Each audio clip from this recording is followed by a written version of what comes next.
फुल माला नांगौ ना गामसा नांगौ ना मा नांगौ नै जुबिन थैनायनि मुंख्लङाव माबानाय बावनो लाबोदों जेवारि साथि नै बेफोरबायदिखौ मोनगोन जेवारि साथि मोनगोन नै खाथियावनो मोनगोन बिबार माला मोनगोन गामसा नांगौ मा नांगौ गासिबो होफैजोबगोन आरो गासिबो दंजोबो आरो बेखायनो लाना थांनानै बावहैनो हागोन आरो ना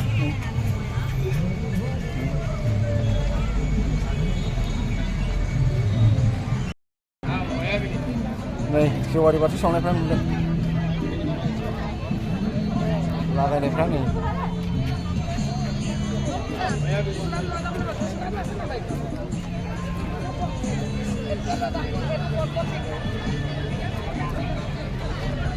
सान मोना जेवारि बाथि सावो